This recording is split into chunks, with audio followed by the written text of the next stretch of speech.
Imagine standing in a French marketplace in 1300. A crowd is gathered around a wooden platform. On the platform is a man in bright clothes shouting over a drum, holding iron tongs the size of your forearm. Below him, strapped to a chair, is a farmer. The farmer is screaming, and when the tongs finally come out, the crowd gasps because the tooth drawer holds up a small, dark, wriggling thing, the worm, the monster that lived inside the man's tooth. The creature they all saw? It never existed. It never had. And the man who would finally prove it would not be born for another 400 years. And when he did, they would call him a barber and let him die before anyone listened. I am Aidan Thomas of Hidden History. This is the hidden history of medieval dentistry. For most of human history, a rotten tooth was a death sentence. But here's the thing most people do not realize. Dentistry is ancient and far older than you would think. In 2001, archaeologists in Mehrgarh, in what is now Pakistan, opened a Neolithic grave and found something that should not have been possible. 9 adults. 9 sets of teeth with perfectly drilled holes.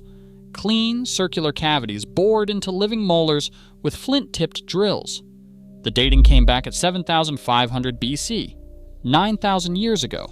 Drilled teeth older than the pyramids, older than writing, older than the wheel. But the darkest seed was planted in Mesopotamia.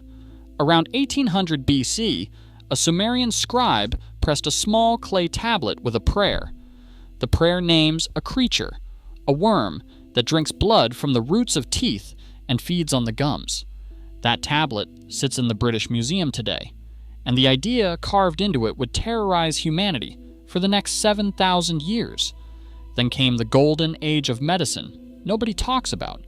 In Cordoba, in the 10th century, a Muslim surgeon named Abu al-Qasim al-Zahrawi wrote a 30-volume medical encyclopedia. 2 of those volumes were about teeth. He illustrated over 200 surgical instruments.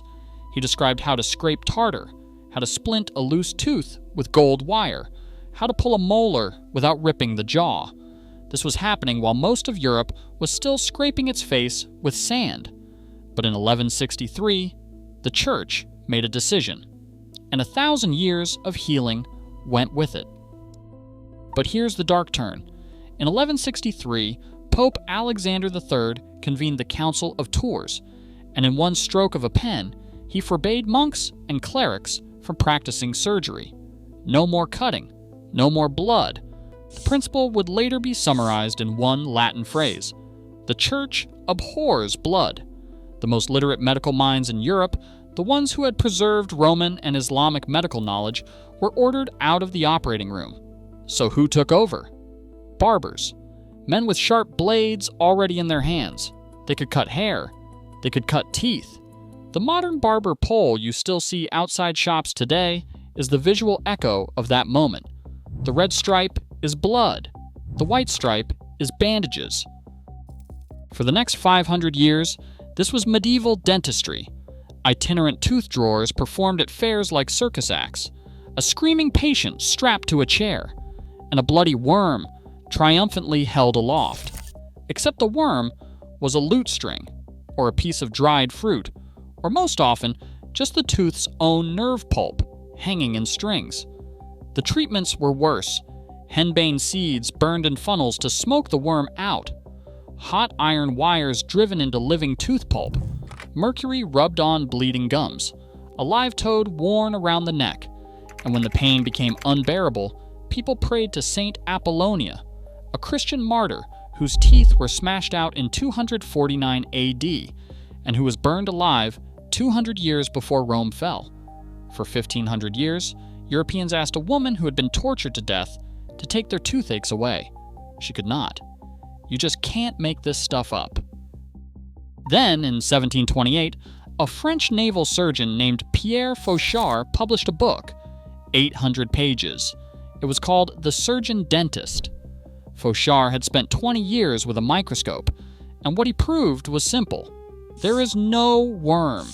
There has never been a worm. What medieval tooth drawers were holding up to roaring crowds was nerve tissue, pulp, the patient's own body. The medical establishment called him a barber. Physicians refused to read him. Dentistry, they said, was a trade. Fauchard died in 1761, age 83. Dentistry was still not a medical profession. It would be another 79 years before anyone listened. Which brings us to the part this story has been building toward. The reason you can walk into a dental office today without being afraid. And the 3.5 billion people for whom that is not true. By the way, if you made it this far, you are clearly the kind of person who finds this stuff fascinating. If you want more stories like this, the hidden stories behind the things you use every day, hit subscribe. Now, back to our story. But here's the twist most dental history books miss. Pierre Fauchard gets the title Father of Modern Dentistry. He earned it. But he did not invent most of what was in his 800-page book. 700 years before Fauchard picked up a microscope, a surgeon in Cordoba had already written most of it down.